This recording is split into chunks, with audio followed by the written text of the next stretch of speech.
IVF की भी सारी सुविधाएं यहाँ मिलेंगी मरीज़ से जाए। दूसरा, मेरा इनफर्टिलिटी में भी मैंने काफ़ी विशेषज्ञ हासिल की है। जिन लोगों को बच्चा नहीं ठहर रहा अपने आप, वो यहाँ आके मुझसे कंसल्ट करें। जैसे मैंने बोला, पति का शुक्राणु जाँच या औरत की हार्मोनल एनालिसिस कि उनका अंडे बनने का शक्ति कैसा है। जैसे AMH होता है जिससे हम नापते हैं ओवेरियन रिजर्व, FSH, LH, सारे हार्मोनल जाँच यहाँ पे उपलब्ध हैं। अगर किसी का ट्यूब ब्लॉक दिखाता है एक्सरे में, HSG में, तो दूरबीन द्वारा हम कंफर्म करते हैं कि वो सही में ब्लॉकेज है या बस कुछ म्यूकॉइड परत है जो खुल सकती है। तो लैप्रोस्कोपिक लैप एंड डाई दूरबीन द्वारा जांच की सुविधा उपलब्ध है। दूरबीन द्वारा सारे ऑपरेशन की सुविधा उपलब्ध है। देखिए, मैं आपको पिछले कुछ एक वीडियो में सर से मैं बात किया था, डॉक्टर अमरेंदु सर से, जो कि अभी मैं मौजूद हूँ दक्षता super speciality heart and maternity centre, जो कि नगर निगम चौक पर है। और हम अभी हमारे साथ मैम डॉक्टर प्रियंका राज हैं, उनसे बातचीत होगी ढेर सारे सवालों के साथ। सबसे पहले सर, मैम आपको मेरे चैनल में आपका बहुत स्वागत है। नमस्कार, आप सभी को मेरा प्रणाम। चलिए मैम, ये तो हम सर से कुछ बातचीत कर चुके हैं यहाँ के बारे में। मैम ये बताइए, आपके द्वारा क्या चीज़ का इलाज यहाँ उपलब्ध है? मैं 1 मिनट अपने बारे में बताना चाहूँगी। मेरा नाम डॉक्टर प्रियंका राज है। मैंने अपनी MBBS की पढ़ाई Nalanda medical college and hospital Patna से की है। फिर मैंने पोस्ट ग्रेजुएशन ऑब्स्टेन गायनी की पढ़ाई Patna medical college and hospital PMCH से की है। फिर मैं 1 साल गुड़गांव में रही हूँ, इनफर्टिलिटी, अल्ट्रासाउंड और लैप्रोस्कोपी का प्रशिक्षण ली वहाँ से।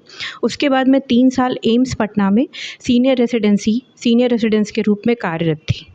और फिर अभी मैंने अपना यहाँ पे सेटअप डाला है, क्योंकि मुझे लगा कि बेगूसराय में कुछ चीज़ों की बहुत कमी है और जिन चीज़ों के लिए बार बार पटना जाना पड़ता है, वो सभी सुविधाएं मैं यहाँ बेगूसराय के मरीज़ को देना चाहती हूँ।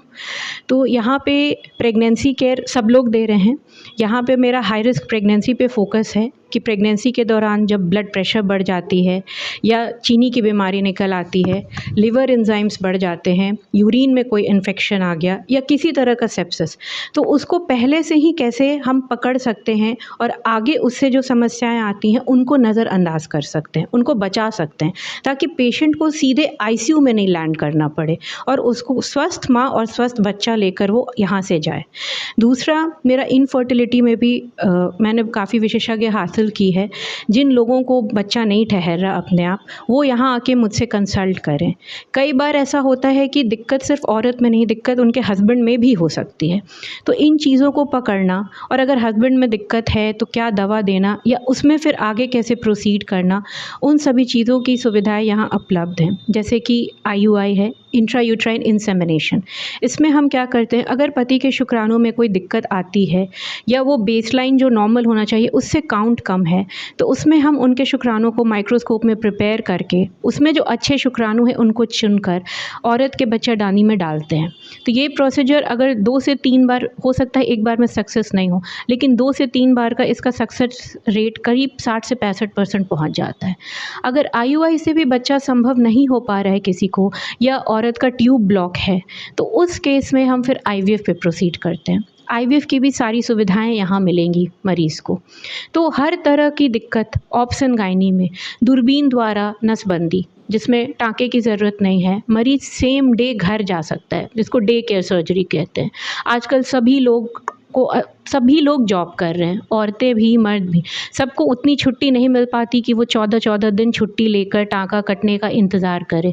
तो उसके लिए लैप्रोस्कोपिक सर्जरी है, रसौली का, कोई सिस्ट का, पूरे बच्चेदानी का ऑपरेशन, दूरबीन द्वारा सारी सुविधाएं यहाँ उपलब्ध हैं, जिसमें अगर आज मरीज़ को ऑपरेशन रहा तो मरीज़ कल आराम से सुबह में अपने घर जा सकता है, उसे पता भी नहीं चलेगा कि उसका इतना बड़ा ऑपरेशन हुआ है। मैम एक चीज़ होता है कि महिलाओं में बहुत सा डर रहता है कि बहुत चीज़ नहीं समझ पाते हैं, तो उसके लिए जैसे प्रेगनेंसी, तो कैसे उसको बचाव किया जा सकता है? सबसे पहले तो जब प्रेगनेंसी होती है, मैंने ये देखा है यहाँ मुझे जो पटना से अंतर लगा कि लोग सीधे छठे या 7वें महीने में मेरे पास आते हैं कि प्रेगनेंसी है। अब मुझे बोला गया कि चलो अब कोई डॉक्टर से दिखा लो क्योंकि 1-2 महीने में डिलीवरी होने वाली है। तो ये बहुत गलत कंसेप्शन है यहाँ। प्रेगनेंसी का रूट जिस दिन आपके मासिक रुक गए और आपको किट जाँच से पता चला कि आप प्रेग्नेंट हैं, आपको उसी समय डॉक्टर को कंसल्ट करना है, क्योंकि आपका शरीर जैसा रहेगा बच्चा भी आपके पेट में वैसा ही बनेगा। कई बार होता है कि थायराइड की कमी होती है शुरू के 3 महीने, उससे मंदबुद्धि बच्चा पैदा लेता है। ये औरतों में इस चीज़ को लेकर उजागर नहीं है, वो बहुत लोग थायराइड का जाँच भी नहीं कराते हैं कि उतना ज़रूरी नहीं है। तो आपके बच्चे पीछे होंगे। अगर आपकी पहले महीने में हीमोग्लोबिन कम होगी तो आपका बच्चा कम वज़न का पैदा लेगा। आपका बच्चे को IUGR होगा, जिसको इंट्रा यूट्राइन ग्रोथ रिटार्डेशन कहते हैं, कि अल्ट्रासाउंड में वो समय से छोटा दिखाएगा, समय से कम वज़न। उसकी हड्डी 9 महीने का बच्चा है तो 7 महीने के हिसाब की दिखाएगी। तो आखिर भुगतना औरत को ही पड़ रहा है, क्योंकि फिर वो उसका वंशज हुआ, उसको उसी बच्चे को लेकर आगे बढ़ना है। तो शुरुआती दौर में डॉक्टर से मिलना बहुत ज़रूरी है ताकि उनका वज़न हो सके। BMI जिसको कहते हैं, खाना, एक औरत को कितना कैलोरी प्रेगनेंसी में गेन करना है सभी के लिए समान नहीं है। हर BMI के लिए अलग है कि अगर किसी का BMI 11 से 18 के बीच में है तो वो क्या खाएंगी, कितना खाएंगी, 18 से 25 के बीच वो क्या खाएंगी, 25 के ऊपर को क्या क्या परहेज करना है। तो ओबिसिटी एक अलग फैक्टर है। BMI ज़्यादा है तो कई बार शुरुआती प्रेगनेंसी में ब्लीडिंग शुरू हो जाती है, एबॉर्शन हो जाता है। लोग समझ नहीं पाते कि मेरा एबॉर्शन क्यों हो गया, वो इसको बहुत तनाव में लेने लगते कि मेरे में कुछ खराबी थी या मेरा बच्चा ठहरा नहीं, पता नहीं दूसरे में भी ऐसा हो। तो इसीलिए शुरुआत से ही डॉक्टर को दिखाना चाहिए कि बहुत सारी चीज़ें जो डॉक्टर देख सकते हैं, जो डॉक्टर की आंखें देख सकती हैं, वो फैमिली नहीं देख सकती।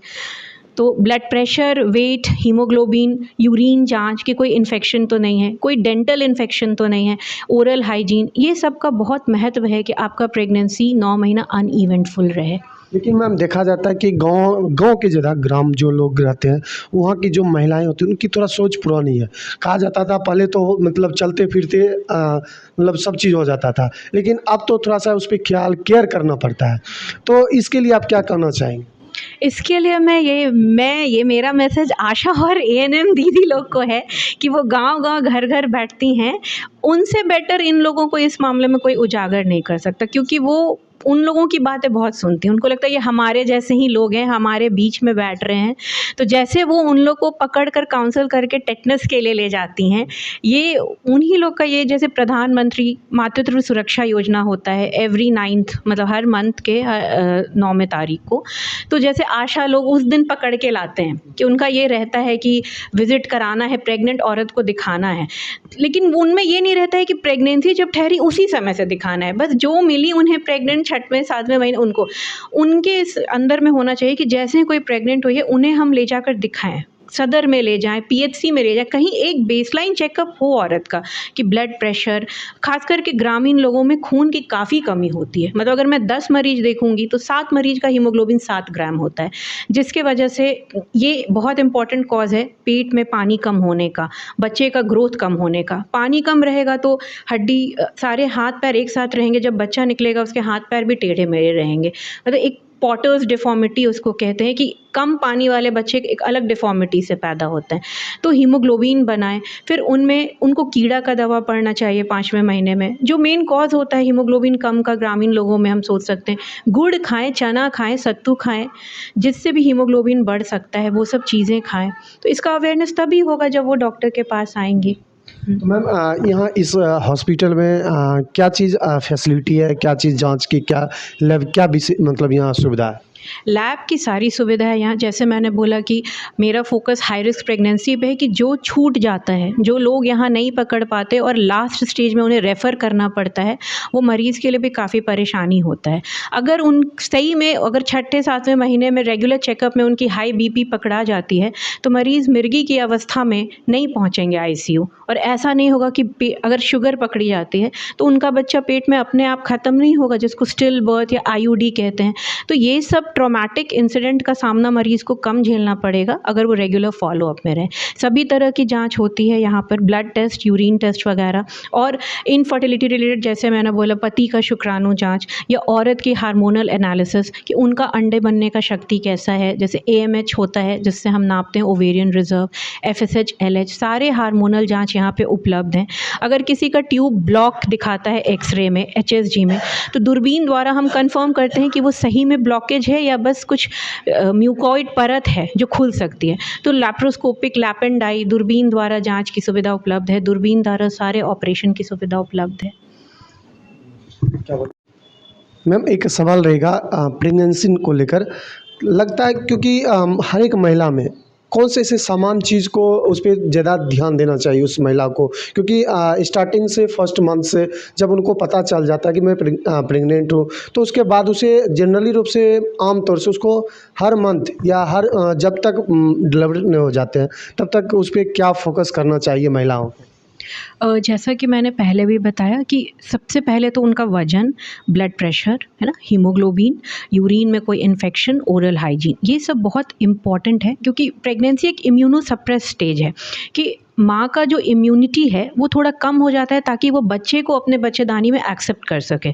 तो अगर उसके लिए इम्यूनिटी कम हुआ तो किसी भी इन्फेक्शन के लिए वो प्रोन है कि वो जल्दी पकड़ेंगी और बाकी लोगों में और बाकी लोगों से कंपेयर। तो कोई भी साधारण इन्फेक्शन उनके लिए सीरियस हो सकती है, तो इन्फेक्शन ना लगे ये ध्यान देना है। फ्लू की वैक्सीन लेनी है, फ्लू काफ़ी कॉमन है प्रेगनेंसी में, तो बच्चे पे उसका असर नहीं आए, माँ सीरियस ना हो तो फ्लू की वैक्सीन लेनी है। बाकी तो जैसे टेटनस का 2 सुई लेती हैं वो लेंगे ही। ब्लड प्रेशर नियमित रूप से चेकअप कराना है क्योंकि उसकी टेंडेंसी 5वें से 6ठे महीने में ऊपर जाने की रहती है।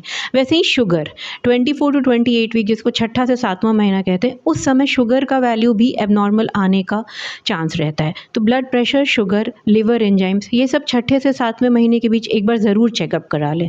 और हीमोग्लोबिन, क्योंकि जैसे माँ का हीमोग्लोबिन अगर बेसलाइन 12 आया तो बच्चे को भी माँ से हीमोग्लोबिन चाहिए, खून चाहिए, तो वो घट के फिर 9-10 पहुँच सकता है। तो जब तक वो आयरन का सप्लीमेंट नहीं लेंगी उनका हीमोग्लोबिन 12 पे बरकरार नहीं रहेगा।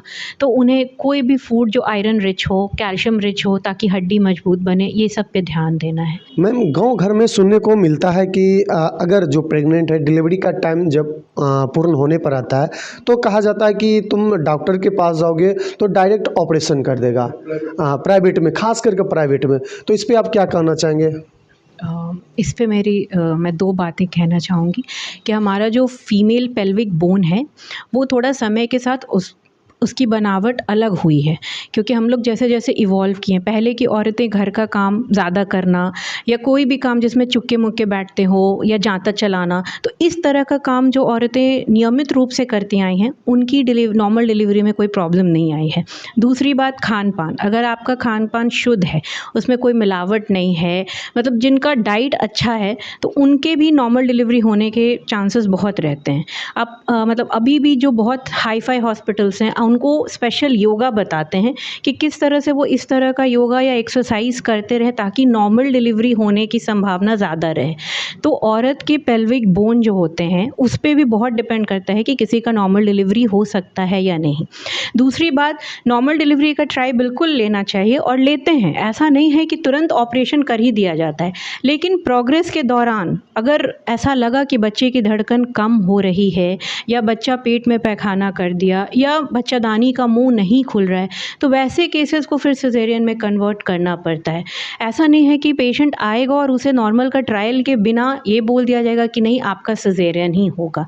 जो माँ बच्चे के लिए बेहतर होगा वही इस अस्पताल में होगा। ऐसा कुछ नहीं है कि पेशेंट आएंगे और बोल दिया जाएगा कि नहीं आपका नॉर्मल नहीं हो सकता। बेशक वो ट्राई ले, लेकिन नॉर्मल सक्सेस होने का एफर्ट जितना डॉक्टर का है उससे ज़्यादा पेशेंट का है कि वो 9 महीने उन्होंने कितना एक्सरसाइज किया है, अपने पेल्विक बोन को कितना फिट रखा है, कितना खान पान अच्छा रखा है, उनका कंट्रीब्यूशन ज़्यादा है नॉर्मल डिलीवरी में। अगर वो सब कुछ ठीक रहे, ब्लड टेस्ट नॉर्मल रहे, ब्लड प्रेशर नॉर्मल रहे, तो क्यों नहीं, नॉर्मल डिलीवरी होना ही चाहिए, होगा ही। करने के लिए बहुत बहुत धन्यवाद मैम। आप लोग का भी बहुत बहुत धन्यवाद। आप यहाँ आए, जैसे साक्षरता दर अभी भी उतना नहीं है, लोग आप लोग के ही थ्रू हम लोग को जानेंगे या यहाँ क्या सुविधा है वो जानेंगे, तो मैं आप लोग का बहुत बहुत धन्यवाद करना चाहूँ।